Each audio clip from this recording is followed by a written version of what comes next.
Hi hello கண்ணாஸ். So எல்லோரும் எப்படி இருக்கீங்க? ஸோ நல்லா இருப்பீங்கன்னு நினைக்கிறேன். ஸோ நானும் நல்லா இருக்கேன்.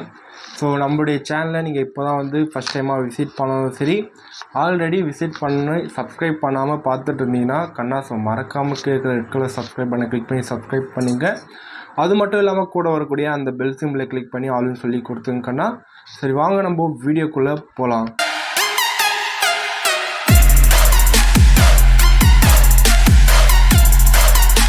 ஸோ இன்றைக்கி பார்த்தீங்க அப்படின்னா, ஸோ என்ன பார்க்க போகிறோம் அப்படின்றது உங்களுக்கே தெரியும். ஸோ தமிழில் பார்த்துருப்பீங்க. ஸோ இந்த ஒரு வீடியோவில் நம்ம எதை பற்றி பார்க்க போகிறோம் அப்படின்னா, ஸோ சயின்ஸ் சப்ஜெக்ட். ஸோ சயின்ஸில் பார்த்தீங்க அப்படின்னா ஒரு யூனிட்டை வந்து நம்ம எடுத்து வந்து நடத்தலாம் அப்படின்ற ஒரு ரீசனுக்காக வந்து பண்ணிகிட்ருக்கோம். ஸோ இது ஏன் அப்படின்னா, ஸோ நிறைய ஸ்டூடெண்ட்ஸ் வந்து என்கிட்ட கேட்டிருந்தீங்க. அண்ட் தென் பர்சனலாக வாட்ஸ்அப்லேயும் சரி, அண்ட் தென் சில கமெண்ட் செக்ஷன்லையும் கேட்டிருந்தீங்க. இந்த மாதிரி நீங்கள் கொஞ்சம் வந்து புரிகிற மாதிரி கொஞ்சம் வந்து நடத்துங்க, அது வந்து எங்களுக்கு கொஞ்சம் யூஸ்ஃபுல்லாக இருக்கும், அண்டர்ஸ்டாண்ட் பண்ணுறதுக்கு யூஸ்ஃபுல்லாக இருக்கும், படிக்கிறதுக்கும் யூஸ்ஃபுல்லாக இருக்கும் அப்படின்னு சொன்னாங்க.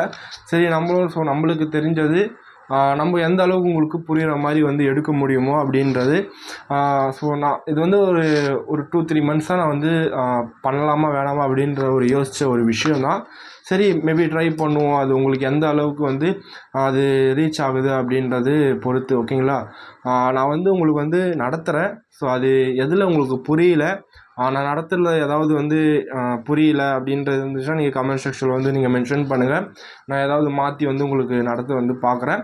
ஸோ இந்த ஒரு வீடியோ நீங்கள் பார்க்கும் பொழுது அந்த டாப்பிக்கை நீங்கள் பார்க்கும்போதே படித்த மாதிரி இருக்கும். ஓகேங்களா? ஸோ அதுதான் நான் சொல்ல வரேன். ஸோ வீடியோவை கண்டினியூஸாக வந்து பாருங்கள், ஸ்கிப் பண்ணாதீங்க. கொஞ்சம் நீங்கள் டைமை ஸ்பெண்ட் பண்ணுங்கள். ஏன்னா மோஸ்ட்டாக நீங்கள் ஃபோனில் தான் உங்களுடைய டைமை ஸ்பெண்ட் பண்ணிங்க. ஸோ நான் நிறைய பேசிகிட்டு இருக்கேன்னு நினைக்கிறேன். ஸோ நம்ம வந்து வீடியோக்குள்ளே போகலாம். ஸோ சயின்ஸில் பார்த்தீங்க அப்படின்னா மொத்தமே வந்து 23 யூனிட்ஸ் இருக்குது. ஓகேங்களா? So both are English medium students பார்த்துட்டு இருப்பீங்க. இங்கிலீஷ் மீடியம் ஸ்டூடெண்ட்ஸ் இருந்தாலும் ஸோ உங்களுக்கு வந்து கான்செப்ட் வந்து தமிழில் நீங்கள் வந்து புரிஞ்சுக்கணும். நீங்கள் இங்கிலீஷில் எழுதும்போது எழுதுங்க, பட் கான்செப்ட் தமிழில் புரிஞ்சுக்கிங்க. ஓகேங்களா? ஸோ மொத்தம் வந்து 23 யூனிட்ஸ், ஸோ 23 அலகு வந்து இருக்குது. அதில் ஃபஸ்ட் யூனிட் பார்த்தீங்க அப்படின்னா இயக்க விதிகள். ஓகேங்களா? ஸோ அதுதான் நம்ம வந்து பார்க்க போகிறோம், இயக்க விதிகள். ஓகேங்களா? இந்த டாப்பிக்லேயே வந்து உங்களுக்கு என்ன தோணுது அப்படின்றது நீங்கள் வந்து சொல்லுங்கள். ஓகேங்களா? இந்த இயக்க விதிகள் அப்படின்றது ஒரு விஷயம் வந்து நான் பண்ணுறேன் அப்படின்னா, ஸோ என்னுடைய மார்க்கர் இருக்குது. ஸோ இதை எடுத்து நான் என்ன பண்ணுறேன் அப்படின்னா, என்னுடைய ஹேண்ட் ரைட்டிங் பார்த்தீங்க அப்படின்னா கொஞ்சம் வந்து கஷ்டமாக தான் இருக்கும் பார்க்கறதுக்கு, பட் அட்ஜஸ்ட் பண்ணிங்க. ஏன் அப்படின்னா நான் வந்து சாக்கில் வந்து நல்லா எழுதுவேன். ஓகேங்களா? எனக்கு வந்து இப்போ தான் வந்து நான் மார்க்கர் யூஸ் பண்ணுறதுனால கொஞ்சம் வந்து கஷ்டமாக இருக்குது. ஸோ இது மாதிரி இருக்கும், பட் தான் அது. ஸோ நான் என்னுடைய மார்க்கரை எடுத்து நான் வந்து எழுத ஸ்டார்ட் பண்ணியிருக்கேன். அப்போ நான் பண்ணுறக்கூடிய ஒரு வேலையை நான் வந்து பண்ணியிருக்கேன். இயக்க விதிகள் அப்படின்றது நான் எழுதியிருக்கேன். என்னுடைய ஹேண்ட் எடுத்துகிட்டு வந்து நான் எழுதுகிறேன். ஓகேங்களா? ஸோ இது வந்து ஒரு இயக்கம் அப்படின்றது வச்சுக்கலாமா? ஸோ இதை நான் எப்படி எழுதுகிறேன், ஸோ எப்படி நான் வந்து இதை பிடிக்கிறேன். இப்போ வந்து ஒரு பொருள் இருக்குது அப்படின்னா, நான் ஒரு கிரிக்கெட் விளையாடுறேன், நான் பேட்டில் வந்து பாலை வந்து வரும்பொழுது ஓங்கி எடுத்து 6 அடிக்கிறேன். அப்போது அங்கே என்ன ஃபோர்ஸ் வருது, ஸோ இதெல்லாம் நீங்கள் படிக்கிறது தான். ஸோ இந்த ஒரு யூனிட்டில் இயக்க விதிகள். ஓகேவாக்கண்ணா? ஸோ சும்மா ஒரு இன்ட்ரடக்ஷன் மாதிரி கொடுத்தேன். ஓகேங்களா? ஸோ நெக்ஸ்ட் வந்து நம்ம வந்து போயிடலாம். ஸோ விசை மற்றும் இயக்கம். ஓகேங்களா? நீங்கள் அதை போனீங்க அப்படின்னா இப்போ அந்த டாப்பிக்லேயே ஸ்டார்டிங் வந்து இருக்கும், விசை மற்றும் இயக்கம்.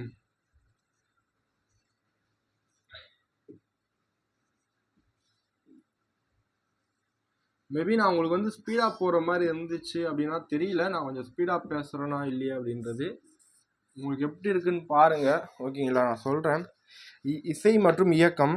ஸோ இதில் பார்த்தீங்க அப்படின்னா மேபி உங்களோட புக்கு இருந்தால் புக்கை எடுத்து வச்சுங்க. ஸோ அரிஸ்டாட்டில் கிரேக்க நாட்டில் வாழ்ந்த ஒரு சிறந்த அறிவியல் மற்றும் தத்துவ அறிஞர் ஆவார். அவரது கூற்றுப்படி இயங்குகின்ற பொருள்கள் யாவும் தாமாகவே இயற்கையான தத்துவது ஓய்வு நிலைக்கு வந்து சேரும்.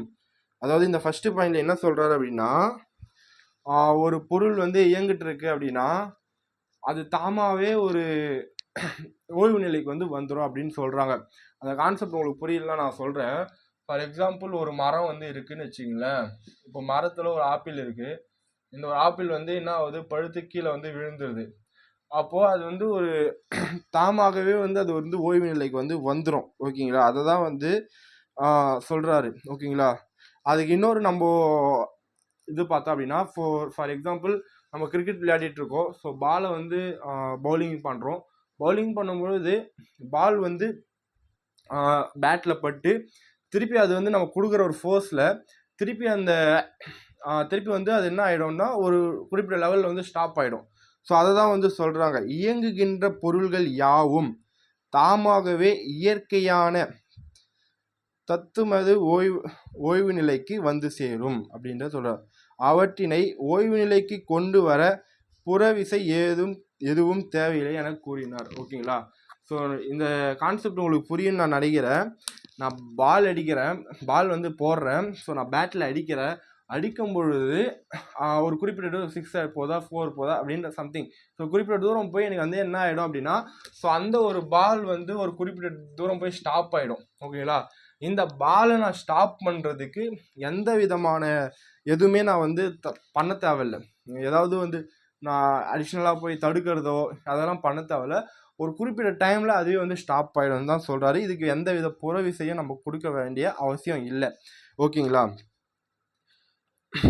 இவ்வாறு இயங்கும் பொருட்களின் இயக்கத்தினை இயற்கையான இயக்கம், விசை சார்பற்ற இயக்கம் என வரையறுத்தார். மேபி உங்களுக்கு ஏதாவது வந்து 1 மார்க்கில் சம்திங் கேட்கலாம், ஏன்னா வந்து அது பிளாக்ல அண்டர்லைன் பண்ணியிருக்காங்க.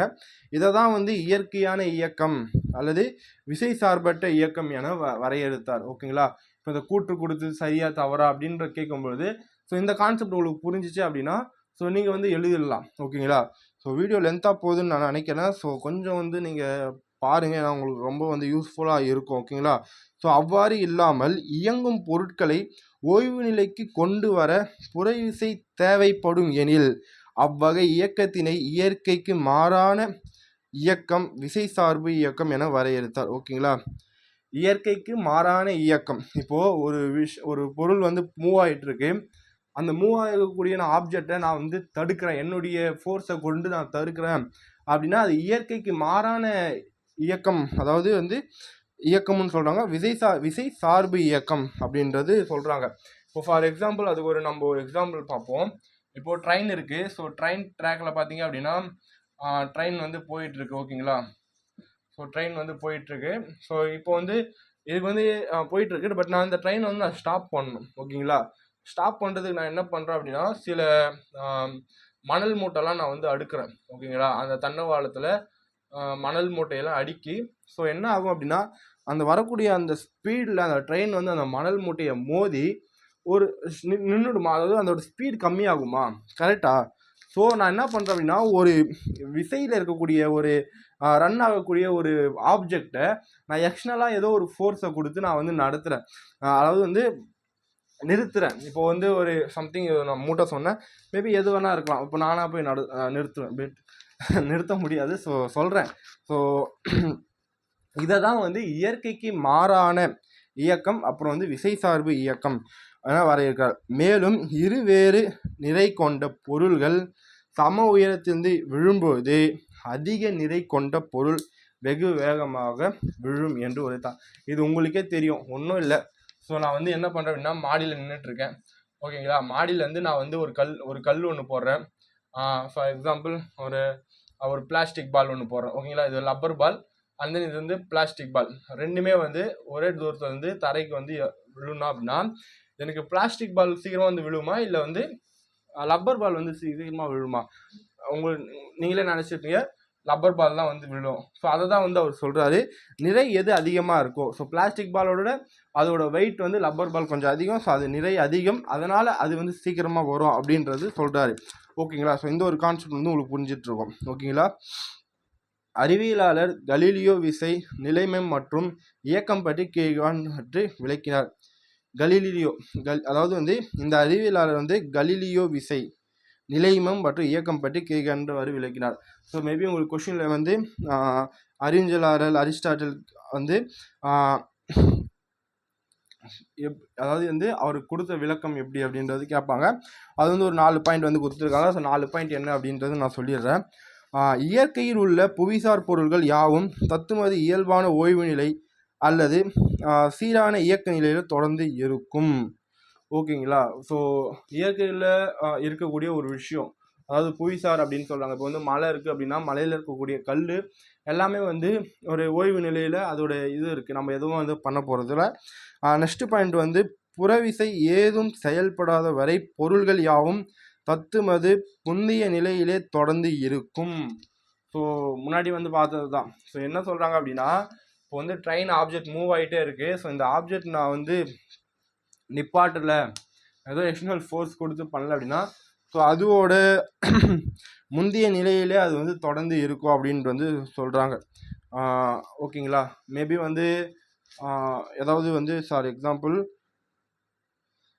ஒரு மலை இருக்குன்னு வச்சிங்களேன். ஸோ இதுக்கு வந்து ஒரு பெஸ்ட்டான எக்ஸாம்பிள் சொல்ல போனோம் அப்படின்னா, மலை இருக்குது, மலையில் பாறாங்கல்ஸ்லாம் நிறைய வந்து இருக்கும். ஓகேங்களா? ஸோ அந்த பாறாங்கல்ல வந்து நான் எக்ஸ்டர்னலாக ஆப்ஜெக்ட் அந்த பொருளை வந்து நான் தள்ளாமல் இருந்தேன், கை வைக்காமல் எதுவும் பண்ணாமல் இருந்தேன் அப்படின்னா, ஸோ அது எத்தனை வருஷம் ஆனாலும் அங்கேயே அப்படியே தான் இருக்கும். ஓகேங்களா? ஸோ புறவிசை எதுவுமே கொடுக்காமல் இருந்தேன்னா அது அப்படியே தான் இருக்கும். இது எல்லாருக்கும் தெரியும், ஜென்ரல். ஓகேங்களா? ஸோ 3வது பாயிண்ட் பாருங்கள். பொருளின் மீது விசையின் தாக்கம் இருக்கும்போது தம் நிலை மாற்றத்தினை தவிர்க்க முயலும் தன்மை அதன் நிலைமம் எனப்படும். ஸோ நிலைமம், ஸோ இதுக்கப்புறம் வந்து நிலைமமை பற்றி பார்ப்போம். அது என்ன சொல்கிறாங்க அப்படின்னா, பொருளின் மீது விசையின் தாக்கம் இருக்கும்போது தம் நிலை மாற்றத்தை தவிர்க்க முயலும் தன்மை நிலைமம் எனப்படும். ஓகேங்களா? ஒரு பொருள் இருக்கு, அதில் வந்து ஒரு விசையோட தாக்கம் இருக்குது அப்படின்னா, ஸோ அந்த விசையோட தாக்கம் வந்து நிலை மாற்றத்தின் தவிர்க்க முயலும். இது எப்படி வந்து சொல்லலாம் அப்படின்னா, ஃபார் எக்ஸாம்பிள் நான் வந்து சைக்கிள் இருக்குன்னு வச்சுக்கோங்களேன், சைக்கிள் பெடல் சுற்றுறேன். அப்போ பின்னாடி இருக்கிற டயர் வந்து எனக்கு சுத்தமா, ஸோ சுற்றும் போது அதை வந்து ஸ்டாப் பண்ணுறதுக்கு, அது வந்து அடிஷ்னலாக வந்து ஸ்டாப் பண்ண, அதாவது நினைக்கும் போது அதை தான் வந்து நிலைமம் அப்படின்னு சொல்கிறேன். இது வந்து ஒரு நான் சொன்ன ஒரு எக்ஸாம்பிள் வந்து உங்களுக்கு அப்படி இருக்காது. ஸோ அதை நான் புரிஞ்சுக்க அப்படின்னா கீழே ஒரு எக்ஸாம்பிள் நல்லா கொடுத்துருக்காங்க. ஸோ சொல்கிறேன். ஸோ நாம் பேருந்திலோ மகிழ்ந்திலோ பயணம் செய்யும்போது திடீரென அவை நிறுத்தப்படும் போது நமது உடல் முன்னோக்கி சாய்கின்றது. ஓய்வு நிலையில் உள்ள பேருந்து திடீரென நகரும் போது உள்ளிருக்கும் நாம் பின்னே சாய்கிறோம். ஓகேங்களா? அதாவது வந்து திடீர்னு வந்து பேருந்து போகுது அப்படின்னா நம்ம பின்னாடி வந்து மூவ் ஆகிறோம். அதே பேருந்து போயிட்டே இருக்குது, திடீர்னு வேகத்தடை வருது, ஸ்டாப் பண்ணுறாங்க அப்படின்னா நம்ம முன்னாடி போவோம். ஸோ அது எதனால், அதுதான் வந்து நீங்கள் சொல்லலாம். ஸோ ஸ்பீடாக போயிட்டுருக்கு, அதோட ஸ்பீடில் வந்து அது வந்து நம்ம வந்து பஸ்ஸில் போகிறோம் அப்படின்னா, ஃபார் எக்ஸாம்பிள் இப்போ உங்களுக்கு எப்படி நான் சொல்லணும் அப்படின்னா, ஸோ பஸ்ஸில் நான் வந்து ட்ராவல் பண்ணிகிட்ருக்கேன். ஸோ பஸ்ஸில் ட்ராவல் பண்ணிகிட்டு இருக்கும் பொழுது இந்த பஸ்ஸு ஒரு 50 கிலோமீட்டர் ஸ்பீட் பேர் ஹவரில் போகுதுன்னு வச்சுக்கிங்களேன். 50 கிலோமீட்டரில் நம்மளும் போயிட்டுருக்கோம். அதுக்கு மீனிங் அதான், நான் 50 கிலோமீட்டர் நம்ம ஓடலை, பட்டு வெளியிலேருந்து பார்க்கும்போது நம்ம 50 கிலோமீட்டர் ஸ்பீடில் போய்கிட்டு இருக்கோம். நானும் போகிறேன், பஸ்ஸும் போகுது, பஸ்ஸோட டயரும் போகுது, எல்லாமே அந்த பஸ்ஸு ஃபுல்லாக வந்து 50 கிலோமீட்டர் ஸ்பீடில் போகுது அப்படின்னா, இப்போது இதுக்கு இன்னொரு எக்ஸாம்பிள் நான் சொல்கிறேன். நீங்கள் வந்து ஓடிட்டுருக்கீங்க. இப்போ நீங்கள் வந்து அத்லெட்டிக் ரன்னிங்லாம் ஓடிங்கன்னு வச்சுங்களேன், ரொம்ப ஸ்பீடாக ஓடிங்க. இந்த 100 மீட்டர்லாம் பார்த்தீங்க அப்படின்னா, ஸோ செம ஸ்பீடில் வந்து ஓடணும். ஓகேங்களா? அப்போ தான் வந்து வின் பண்ண முடியும். அப்போது நான் ஓடும் பொழுது நான் வந்து எண்ணில் வந்து நிற்கணும்ல. இப்போ நிற்கும்பொழுது அவனே என்ன பண்ணுவான் அப்படின்னா, நிற்க முடியாது, தடுமாறி கீழே விழுவான். அப்போது ஒரு ஃபோர்ஸ் திடீர்னு ஒரு இவ்வளோ கிலோமீட்டர் ஸ்பீடில் வந்து திடீர்னு ஆகும்பொழுது நம்ம பஸ்ஸில் இருக்கும்போது என்ன நடக்கும் அப்படின்றது தான் சொல்கிறாங்க.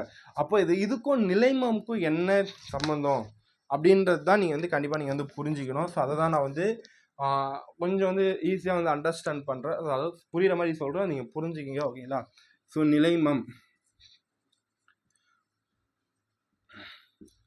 நிலைமம்னா என்னன்னு சொன்னாங்க, ஒரு விசை, அதாவது ஒரு பொருள் மேலே ஒரு விசை நடந்துட்டு இருக்கும்போது அதை வந்து நம்மளே வந்து தடுத்து நிறுக்கும் பொழுது நிறுத்துறது தான், அதுதான் நிலைமம்னு சொல்கிறாங்க. ஸோ நீங்கள் என்ன சொல்லியிருக்காங்க, தொடர்ந்து இயங்கிக் கொண்டுள்ள வாகனத்தின் திடீர்னு வேகத்தடை ஏற்படும் போது பேருந்து வந்து, அதே போல் ஓய்வு நிலையில் உள்ள பேருந்து திடீரென நகர ஆரம்பிக்கும் போது அவனை நாம் பயணிக்கணும் அப்படின்னு சொல்ல, ஒவ்வொரு பொருளும் தன் மீது சமன் செய்யப்படாத புறவிசை ஏதும் செயல்படாத வரையில் தமது ஓய்வு நிலையிலோ அல்லது சென்று கொண்டிருக்கும் நேர்கோட்டு இயக்க நிலையிலோ மாற்றுவதை எதிர்க்கும் தன்மை நிலைமை என என்றழைக்கப்படுகிறது. ஓகேங்களா? ஸோ சிம்பிளாக சொல்கிறேன், புரிஞ்சுக்குங்க. இப்போ வந்து நான் பஸ்ஸில் இருக்கேன். ஓகேங்களா? ஸோ பஸ்ஸில் வந்து நான் உட்காந்துட்ருக்கேன். ஸோ ஓகேங்களா? ஸோ இந்த பஸ் ஒரு 15 km/h போயிட்டுருக்குன்னு வச்சுங்களேன். டக்குன்னு வந்து ஸோ ஓகே பஸ்ஸு ஸ்டார்ட் ஆகலை. இப்போ நான் பஸ்ஸில் உட்காந்துட்ருக்கேன். திடீர்னு பஸ்ஸு மூவ் ஆகுது அப்படின்னா பின்னாடி வந்து கொஞ்சம் இதுவாகும். ஸோ வண்டி ஸ்டார்ட் ஆகும்போது நான் கொஞ்சம் பின்னாடி வருவேன். இதை வந்து எல்லோரும் ஃபீல் பண்ணியிருப்பீங்க. ஓகேங்களா? இது ஒரு கான்செப்ட்டு. நம்ம பின்னாடி போகும்போது மேபி நம்ம சீட் இருக்குது அப்படின்னா நம்ம அப்படியே சாஞ்சிக்கிறோம். அதை நம்ம ஒன்றும் பண்ண போகிறதில்ல. இதே வந்து ஒரு சென்ட்ரலில் பார்த்தீங்க அப்படின்னா ஒரு வேகத்தடை வருதுன்னு வச்சுங்களேன். ஸோ வேகத்தடையில் பஸ் ஏறி இறங்கும் பொழுது அதாவது ஸ்பீட் கம்மியாகும். அப்போ டக்குன்னு suddenly speed is reduce to I automatically come to front side. ஓகேங்களா? ஸோ முன்னாடி வந்து நான் வந்து வருவேன். ஸோ அப்படி முன்னாடி வர்றதுனால இதுக்கும் நிலைமத்துக்கும் என்னன்னு சொல்கிறாங்க அப்படின்னா, நான் இப்படி பஸ்ஸு போயிட்டு இருக்கும்போது அதாவது சடன்லி பஸ்ஸு ஸ்டார்ட் பண்ணும்போது பின்னாடி போகிறதுக்கும், இல்லை பஸ்ஸு சடன்லி ஸ்டாப் பண்ணும்போது நான் முன்னாடி வர்றதுக்கும் நான் ஒரு நடக்குது இல்லை, எனக்கு வந்து மாறுது இல்லை. இப்போ நான் என்ன பண்ணுவேன் அப்படின்னா, முன்னாடி போகும்போது நான் என்ன பண்ணுவேன், ஏதோ கம்பியை பிடிச்சோ ஏதோ பண்ணி பின்னாடி வர நான் வந்து ட்ரை பண்ணுவேன். இதை தான் நிலைமம் அப்படின்றத சொல்கிறாங்க. ஸோ இப்போ பாருங்கள், ஒவ்வொரு பொருளும் அதாவது நான் படிக்கிறேன், ஒவ்வொரு பொருளும் தன் மீது சமன் செய்யப்படாத புறவிசை ஏதும் செயல்படாத வரை ஓகேங்களா தமது ஓய்வு நிலையிலோ அல்லது சென்று கொண்டிருக்கும் நேர்கோட்டு இயக்க நிலையிலோ மாற்றுவதை எதிர்க்கும் தன்மையே நிலைமம் எனப்படும், அதாவது என்றழைக்கப்படும். அதாவது நான் எதிர்க்கிறேன், அந்த விசை பண்ணிட்டு இருக்கேன், பட் அது அப்படியே நான் முன்னாடி போகிறேன்னு அப்படியே விட்டேன்னா கம்பியில் மோதிப்பேன் இல்லையா? ஸோ அதை நான் எதிர்க்கிறேன். அந்த விசை எதிர்த்து நான் என்ன பண்ணுறேன், பின்னாடி பேக்கில் வந்து சீட்டில் நான் வந்து என்னுடைய முதுகை வந்து சாய்க்கிறேன். அதை தான் நிலைமம் அப்படின்னு சொல்கிறாங்க. இதுக்கு நல்ல வந்து ஒரு எக்ஸாம்பிள்லாம் வந்து நிறைய கொடுத்துருக்காங்க. ஓகேங்களா? இது உங்களுடைய ஸ்கூலில் கிளாஸ் டீச்சர்லாம் எப்படி நடத்துகிறாங்கன்னு தெரியல. இதெல்லாம் ரொம்ப பேசிக்ஸ். ஓகேங்களா? இதெல்லாம் நீங்கள் கற்றுங்க அப்படின்னா நான் சொல்லும் பொழுதே அது உங்களுக்கு அண்டர்ஸ்டாண்ட் ஆயிடுச்சு அப்படின்னா ஸோ நீங்கள் இந்த பார்க்கும்போது இந்த வீடியோ பார்க்கும்போது உங்களுக்கு வந்து அது தெரிஞ்சிடும், ஓ இதுதான் இந்த கான்செப்டா அப்படின்றது. ஏன்னா நான் கொஞ்சம் உங்களுக்கு ட்ராயிங்லாம் பண்ணி வந்து காமிச்சிட்ருக்கேன். ஸோ உங்களுக்கு ஈஸியாக அண்டர்ஸ்டாண்ட் ஆகணும் அப்படின்றதுனால. ஸோ நெக்ஸ்ட்டு வந்து அந்த ஒரு செயல்பாடு ஒன்றுக்கு கொடுத்து ஓய்வில் நிலைமம் அப்படின்றது கொடுத்துருக்காங்க. இந்த கான்செப்ட் ஒன்றுமே இல்லை. So very simple concept. ஓகேங்களா? ஒரு டம்ளர் இருக்குது, டம்ளருக்கு மேலே வந்து ஒரு அட்டை மாதிரி வைக்கிறேன்னு வச்சுக்கோங்க. இதில் வந்து ஒரு காயின் வந்து வைக்கிறேன். ஓகேங்களா? ஒரு 1 ரூபி காயின் வந்து வைக்கிறேன்.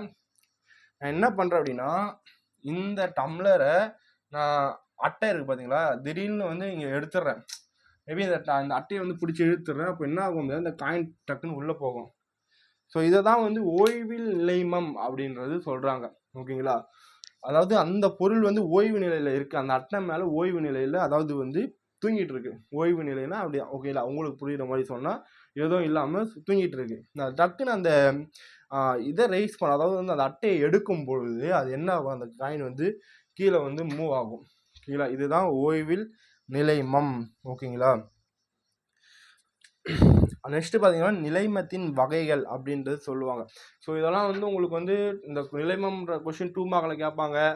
அண்ட் தென் வந்து பிக் கொஷினில் வந்து டைப்ஸ் ஆஃப் நிலைமம் அப்படின்றது வகைகள் வந்து கேட்பாங்க. ஓகேங்களா? நிலைமத்தின் வகைகள். ஸோ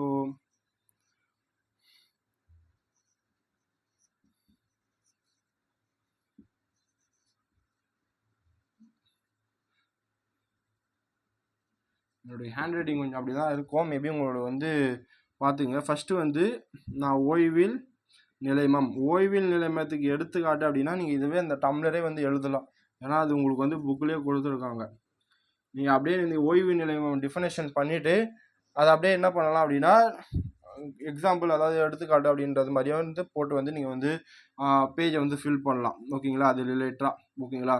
அப்புறம் இயக்கத்தில்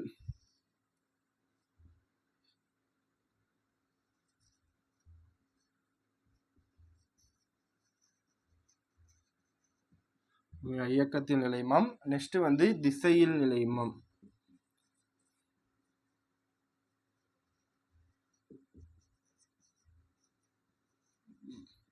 நம்ம இதுல 2 தெரியும். 1 மினிட். ஸோ ஓய்வில் நிலைமம். ஸோ ஆல்ரெடி உங்களுக்கு சொல்லிட்டேன் ஓய்வு நிலைமம். ஸோ அந்த டம்ளர். ஓகேங்களா? அந்த கான்செப்ட். இயக்கத்தில் நிலைமம். ஸோ இந்த கான்செப்டும் உங்களுக்கு வந்து சொல்லிட்டேன். அதுதான் வந்து பஸ்ஸு கான்செப்ட் இயக்கத்தில் நிலைமத்துக்கு. அது இயக்கத்தின் நிலைமை உங்களுக்கு புரியுதுங்களா? அந்த ஓய்வு நிலைமை நான் தேடி அதில் கொடுத்துறதுக்கு படிக்கிறேன். நிலையாக உள்ள ஒவ்வொரு பொருளும் தமது ஓய்வு நிலை மாற்றத்தை எதிர்க்கும் பண்பு ஓய்வு நிலை நிலைமம் எனப்படும். ஓகேங்களா? இதுதான் வந்து ஓய்வு நிலை நிலைமம். அது என்ன சொல்றாங்க அப்படின்னா, உங்களுக்கு ஒரு சிலது அது படிக்க புரியல அப்படின்னா நான் சொல்றேன். நிலையாக உள்ள ஒவ்வொரு பொருளும். ஓகேங்களா? இப்போ வந்து இதோட நிலையாக என்ன இருக்கு? காயின் இருக்கு. ஓகேங்களா? 1 ரூபி காயின் இருக்கு. ஓய்வு நிலை மாற்றத்தை எதிர்க்கும் பண்பு ஓய்வு நிலை எனப்படும். டக்குன்னு நான் வந்து இந்த அட்டையை உருவும் பொழுது அப்போ என்ன ஆகும்? அது தூங்கிட்டு இருக்கிற பொருள் வந்து தூங்கிட்டு தான் இருக்கணும். அதாவது வந்து அது தூங்கிட்டு இருக்க வந்து முயற்சி பண்ணும். ஓகேங்களா? ஆனால் பண்ண முடியாது. அது என்ன ஆகும்? டம்ளருக்குள்ளே விழுந்துரும். ஏன்னா அது தடுக்கிறதுக்கு அந்த ஆப்ஜெக்ட் இல்லை. அது எதிர்க்குது பார்த்தீங்களா? அந்த பண்பு எதிர்க்கும் பண்பு ஓய்வில் நிலைமம் எனப்படும். ஓய்விலே அது எதிர்க்குது. ஓகேங்களா? நீங்கள் அப்படி தான் அதை அண்டர்ஸ்டாண்ட் பண்ணணும். கொஞ்சம் ஒரு மாதிரி பிளாங்காக இருந்தாலும் ஒரு 1-2 தான் நீங்கள் நான் சொல்கிறது கொஞ்சம் ப்ரீவியஸாக போயிட்டு வந்து கேளுங்க, உங்களுக்கு அண்டர்ஸ்டாண்ட் ஆகிடும். நெக்ஸ்ட் பார்த்தீங்கன்னா இயக்கத்தில் நிலைமம். ஸோ ஓகேங்களா? இயக்கத்தில் நிலைமம் அப்படின்னா நான் முன்னாடியே சொன்ன மாதிரி அந்த பஸ் கான்செப்ட் இயக்க நிலையில் உள்ள பொருள் தமது இயக்க நிலை மாற்றத்தை ஓகேங்களா எதிர்க்கும் பண்பு இயக்கத்தில் நிலைமம் எனப்படும். அதேதான் நான் பஸ்ஸில் போயிட்டுருக்கேன், திடீர்னு வேகத்தில் வருது, நான் பஸ்ஸுக்குள்ளே உட்காந்துட்டு இருக்கேன், நான் கம்பி எதுவும் பிடிக்கலன்னா போய் நான் மண்டையில் இடிச்சுப்பேன். ஆனால் நான் பிடிச்சி நான் என்ன பண்ணுறேன், அதை எதிர்க்கிறேன், அந்த ஃபோர்ஸை நான் ஸ்டாப் பண்ணுறேன். இதை தான் வந்து எதிர்க்கும் பண்பு இயக்கத்தில் நிலைமம் எனப்படும். ஓகேங்களா? திசையில் நிலைமம். ஓகேங்களா? இயக்க நிலையில் உள்ள பொருள் இயங்கும் திசையில் இருந்து மாறாது திசை மாற்றத்தை எதிர்க்கும் பண்பு திசையில் நிலைமம். ஓகேங்களா? இது மாதிரி நீங்கள் படிச்சிடுறீங்க. ஸோ இதை அண்டர்ஸ்டாண்ட் பண்ணும். படிக்கிறது பெரிய விஷயம் இல்லை, படித்து மக்கப் பண்ணி எழுதுறதும் வந்து நம்மளுக்கு வேஸ்ட்டு. அண்டர்ஸ்டாண்ட் திசையில் நிலைமம் அப்படின்றது ஒரு நல்ல ஒரு எக்ஸாம்பிள். ஸோ புக்லேயே அது உங்களுக்கு கொடுத்துருக்காங்க. ஓகேங்களா? புக்கில் இருக்குது. ஸோ நான் ஒரு எக்ஸாம்பிள் சொல்கிறேன். இப்போது நீங்கள் வண்டியில் போயிட்டுருக்குன்னு வச்சிங்களேன், 2 வீலரில் போயிட்டுருக்கீங்க. ஓகேங்களா? 2 வீலரில் போயிட்டுருக்கு. கொஞ்சம் 2 வீலர் கொஞ்சம் கேவலமாக தான் இருக்குது, பட் அட்ஜஸ்ட் பண்ணிக்கங்க. ஓகேங்களா? இப்போ நீங்கள் அந்த 2 வீலரில் மூவ் பண்ணி போகும்போது இங்கே கார்னர் திரும்புவீங்க பார்த்தீங்களா? வளைவில் கட் பண்ணும்போது நம்ம என்ன பண்ணுவோம் அப்படின்னா பைக்லேயே அப்படியே கொஞ்சம் வந்து அப்படியே வளைஞ்சு போவோம். அதேமாரி அந்த பைக்கு சாயும் போது நம்மளும் சாய்வோம். ஆனால் நீங்கள் என்ன பண்ணுவீங்க அப்படின்னா சாயும் போது நம்ம என்ன பண்ணுவோம், ஐயோ வீந்துருவோம் அப்படின்றது கொஞ்சம் ஸ்ட்ரைட்டாக பண்ணுவோம். ஆனால் நம்ம அதை எதிர்க்கிறோம் பார்த்தீங்களா? அப்போ சாயும் போது நம்மளும் சாயணும், ஆனால் நம்ம எதிர்க்கிறோம். அதை தான் வந்து திசையில் நிலைமம் அப்படின்றது சொல்கிறாங்க.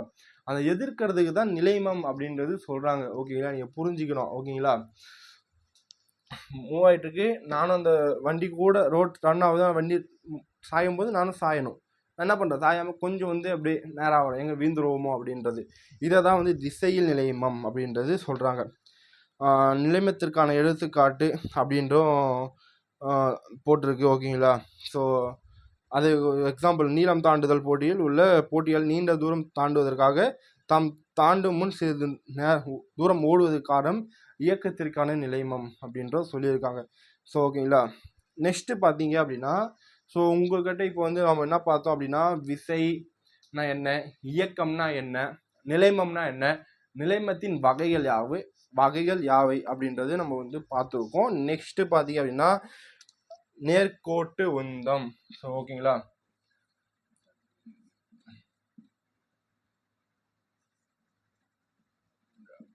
நேர்கோட்டு உந்தம், linear momentum. So English medium பார்க்குறீங்க அப்படின்னா லீனியர் மொமெண்டம். ஸோ இந்த லீனியர் மொமெண்டம் எதை சொல்கிறாங்க, எந்த கான்செப்ட் அப்படின்னா வெரி வெரி வெரி சிம்பிள். ஓகேங்களா? இப்போது ஸோ எக்ஸாம்பிள் எப்படி சொல்லணும் அப்படின்னா, இதில் வந்து ஒரு தேதி கண்டன் சொல்லியிருக்காங்க, படிக்கிறேன். திசை வேகமோ நிறையோ அதிகமானால் விசையின் தாக்கம் அதிகமாகும். ஓகேங்களா? ஃபார் எக்ஸாம்பிள் இது ஒரு நல்ல ஒரு எக்ஸாம்பிள் சொல்லலாம் அப்படின்னா, இப்போ வந்து நான் கார் இருக்குன்னு வச்சிங்களேன், கார் ஒரு எக்ஸாம்பிள், அது எப்படி நம்ம வந்து இது பண்ணுவோம். ஃபார் எக்ஸாம்பிள் நான் ஒரு 2 வீலர் வந்து சொல்கிறேன், சும்மா ஒரு கான்செப்ட் முடிதான்னு பாருங்கள். ஒரு 2 வீலரு, ஓகேங்களா, சம்திங் சைக்கிள் மாதிரி இருக்குது, ஒரு கார். ஓகேங்களா. இந்த கார் இருக்குது, இந்த இருக்குது, ஒரு ஒரு பேரிகேடு சம்திங், ஓகேங்களா. பேரிகேடு மீது ஏதோ தடுப்பு சுவர் மீது, ஓகேங்களா. இந்த பைக்கு போய் மோதுறதுக்கும் இந்த கார் போய் மோதுறதுக்கும் வெரி டிஃப்ரெண்ட். ஸோ இந்த ரெண்டுத்தில் வந்து எது வந்து ரொம்ப வந்து அஃபெக்ட் பண்ணும் அப்படின்றது நீங்கள் நினைக்கிறீங்க? எஸ்கோஸ் கார். ஸோ கார் தான் நினச்சிருப்பீங்க. கார் தான் வந்து போய் அதில் வந்து நிறைய தாக்கத்தை வந்து ஏற்படுத்தும். அது ஏன் அப்படின்னா, இதில் என்ன சொல்கிறாங்க அப்படின்னா, போகக்கூடிய திசை வேகமும், ஓகேங்களா, அந்த ஸ்பீடு திசை வேகமும் அதோட நிறை மீன்ஸ் வெயிட்னு வச்சுக்கலாம். வெயிட்டு தான் நிறை, ஓகேங்களா. கேஜ். ஸோ பைக்கோட கேஜ் என்ன இருக்கும் அப்படின்னா ஒரு 50 கிலோன்னு வச்சுக்கோம். காரோட கேஜ் ஒரு 500 கிலோ ஃபார் எக்ஸாம்பிள், ஓகேங்களா. இதோட வேகம் ஒரு எவ்வளோ வேகம் இருக்குது, ஃபார் எக்ஸாம்பிள் ஒரு 2ன்னு வைப்போம் சும்மா, ஓகேங்களா. ஒரு 2ன்றது வைக்கலாம். ஒரு 2 கிலோமீட்டர், இதுவும் ஒரு 2 கிலோமீட்டர் ஸ்பீடில் போகுது, ஓகேங்களா, ஃபார் எக்ஸாம்பிளுக்கு. இப்போ இந்த சொல்கிறாங்க நேர்கோட்டு உந்தம் அப்படின்றது ஒரு டிஃபினேஷன் எழுதணும் அப்படின்னா அதனுடைய திசை வேகத்துக்கும் அதோட நிறையின் பெருக்கல் பலன்தான் நேர்கோட்டு உந்தம் அப்படின்றது சொல்கிறான். அப்போது இது வந்து நம்ம மேத்தமெட்டிக்கலாக ப்ரூவ் பண்ணும் பொழுது எப்படி ப்ரூவ் பண்ணுவோம்? ஸோ உங்களுக்கு வந்து இடமே இல்லையா? ஓகே, ஸோ இதை வந்து நான் கொஞ்சம் அரேஞ்ச் பண்ணிக்கிறேன்.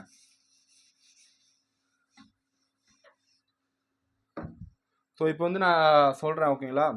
இப்போது நேர்கோட்டு உந்தம்ன்றது நேர்கோட்டு உந்தம்மை வந்து நான் பீன் வந்து டொனேட் பண்ணுறேன். இதை கொடுக்கக்கூடிய வேரியபிள் நம்ம தான். ஸோ உங்களுக்கு புரியறதுக்காக பீன் நான் டொனேட் பண்ணுறேன். திசை வேகம் அதாவது வந்து அதை வந்து நான் எப்படி பண்ணுவேன், எஸ்ஸாக கூட டொனேட் பண்ணுவேன், ஓகேங்களா. ஸோ நான் புக்கில் இருக்கிற மாதிரியே பண்ணுறேன். அதாவது வந்து நிறைய வந்து எம்முன்னு பண்ணியிருக்காங்க சார், ஓகேங்களா. எம்முன்னா நிறை. நெக்ஸ்ட் பார்த்தீங்க அப்படின்னா திசை வேகம், அந்த திசையின் வேகத்தை தான் திசை வேகம் எனப்படும், ஓகேங்களா. ஸ்பீடு அதை வந்து வின்னு டினோட் பண்ணியிருக்காங்க, இது எம்முன்னு டினோட் பண்ணியிருக்காங்க. ஸோ இது அதோட விளைவு, அதாவது அந்த விசையின் விளைவு, அதோட தாக்கத்தை தான் வந்து நம்ம உந்தம்ன்றத சொல்லி கால்குலேட் பண்ணுறோம். இப்போ இதில் நீங்கள் பார்த்தீங்க அப்படின்னா இது ரெண்டுமே வந்து இன்க்ரீஸ் ஆகும் பொழுது அதோடைய தாக்கம் வந்து ரொம்ப அதிகமாக இருக்கும். அதை தான் நம்ம நேர்கோட்டு உந்தம் அப்படின்றது சொல்கிறோம், லீனியர் மொமெண்டம். இப்போ ஃபார் எக்ஸாம்பிள் நம்ம பைக்குக்கு வந்து பார்ப்போம். ஸோ பைக்கில் வந்து நம்ம வந்து ஸ்பீடை தான் வந்து நம்ம என்ன டினோட் பண்ணியிருக்கோம், வின்னு டினோட் பண்ணியிருக்கோம். ஸோ வி வந்து இதில் எவ்வளோ 2, அண்ட் தென் வந்து திசை வேகம் எம். ஸோ எம் அதாவது வந்து சாரி திசை வேகம் தான் நம்ம வந்து வீண் இஸ் ரைட்டு. நிறை வந்து கேஜ், ஓகேங்களா. கேஜில் வந்து நம்ம பண்ணும்போது எம் அப்படின்னு பண்ணோம். இதில் வந்து நிறை எம் 500. ஸோ திசை வேகம் 2, ஓகேங்களா. ஸோ இப்போ நம்ம மேத்தமெட்டிக்கலாக நம்ம சால்வ் பண்ணும்பொழுது பைக்குக்கு பார்த்தீங்க அப்படின்னா பைக்கோட நிறை, ஸோ நிறை என்ன எம். ஸோ ஓகேங்களா 50 கேஜ் பைக்கு, ஓகேங்களா. இது வந்து சும்மா உங்களுக்கு புரியணும் அப்படின்னு போடுறேன். நெக்ஸ்ட்டு பார்த்தீங்க அப்படின்னா பெருக்கல் பலன் தான் நம்ம படிச்சிருந்தோம். ஸோ திசை வேகம் வி எவ்வளோ 2, ஸோ 250 × 100 இதோடைய நேர்கோட்டு உந்தம் பைக்கோடது. Next car. ஸோ கார் எடுத்தீங்க அப்படின்னா இதோட நிறை, ஸோ எம். ஸோ எம் எவ்வளோ இதோடது 500 × ஸோ திசை வேகம் எவ்வளோ கிலோமீட்டர் ஸ்பீடில் இருக்குது, so 2 km/h. So 2 × 500 so 1000. So இதோட இம்பேக்ட் எப்படி இருக்கும்? ஸோ நிறையும் திசை வேகமும் அதிகமானால் விளைவானது அதிகமாகும். இதை தான் நேர்கோட்டு உந்தம் எனப்படும், ஓகேங்களா. இதுதான் வந்து கான்செப்ட். நீங்கள் அழகாக வந்து ஒரு தேரியாக 2 எழுதிட்டீங்க அப்படின்னா திசை வேகமும் மற்றும் நிறையின் பெருக்கல் பலன் தான் நேர்கோட்டு உந்தம் எனப்படும். இதன் தான் உந்தம் யூனிட் எஸ்ஐ அலகு அப்படின்னு சொல்கிறாங்க. இதை தான் வந்து நீங்கள் அழகாக என்ன பண்ணலாம், P = mv முடிச்சிங்க அப்படின்னா இதுக்கே ஒரு மார்க் கொடுத்துருவாங்க 2 மார்க் கொஸ்டினில் இதை போட்டிங்க அப்படின்னா. ஸோ ஓகேங்களா. ஸோ இதில் இருக்கக்கூடியது இதுதான் வந்து கான்செப்ட்டு. நம்ம என்னென்ன பார்த்துருக்கோம், விசைனா என்ன, இயக்கம்னா என்ன, நிலைமம்னா என்ன, நிலைமத்தின் வகைகள்னா என்ன, அப்புறம் நேர்கோட்டு உந்தம் என்ன அப்படின்றது நம்ம வந்து உங்களுக்கு வந்து சொல்லியிருக்கேன். ஸோ இது வந்து உங்களுக்கு புரிஞ்சிருக்கும் அப்படின்றது நான் நினைக்கிறேன். ஸோ கண்ணா, ஸோ சப்ஸ்கிரைப் பண்ணாமல் பார்த்தீங்கன்னா சப்ஸ்கிரைப் பண்ணுங்கள். இதில் ஏதாவது உங்களுக்கு வந்து போர் அடிக்குது, இல்லை ரொம்ப லென்த்தாக போகுது, லென்த்தானா கான்செப்ட் வந்து நான் உங்களுக்கு அண்டர்ஸ்டாண்ட் பண்ணுறதா ஒரு சில வீடியோ கொஞ்சம் லென்த்தாக தான் போகும். பட் நீங்கள் வந்து அப்படியே ஜாலியாக பார்க்குற மாதிரி ஒரு 1/2 hour டெய்லியும் ஸ்பெண்ட் பண்ணி நிறைய கான்செப்ட் வந்து தெரிஞ்சுப்பீங்க. ஸோ இது வந்து உங்களுக்கு யூஸ்ஃபுல்லாக இருந்துச்சு அப்படின்னா நீங்கள் கண்டினியூ பண்ணுவேன். இல்லை அப்படின்னா நீங்கள் சப்போர்ட் பண்ணுறது பொறுத்து தான். ஸோ இந்த கான்செப்ட் உங்களுக்கு யூஸ்ஃபுல்லாக இருக்கும்னு நினைக்கிறேன். ஸோ யூஸ்ஃபுல்லாக இருந்துச்சு அப்படின்னா லைக் பண்ணுங்கள், உங்களோட ஃப்ரெண்ட்ஸ் எல்லாருக்கும் ஷேர் பண்ணுங்கள். ஸோ அவங்களும் வந்து பார்த்து வந்து நம்ம சேனல் சப்ஸ்கிரைப் பண்ணி சப்போர்ட் பண்ணுவாங்க. ஸோ தேங்க்ஸ் ஃபார் வாட்சிங் கண்ணா. ஸோ நெக்ஸ்ட்டு வந்து நம்ம எந்த ஒரு யூனிட்டில் எந்த ஒரு லெசனில் பார்க்கணும் அப்படின்னா நியூட்டனின் விதிகள் பார்க்கலாம். ஸோ 3 விதி இருக்குது. ஸோ அது வந்து இன்னும் கிளியராக வந்து எக்ஸ்பிளைன் பண்ணுறேன். So thank you so much. Love you to all கண்ணா. Bye by.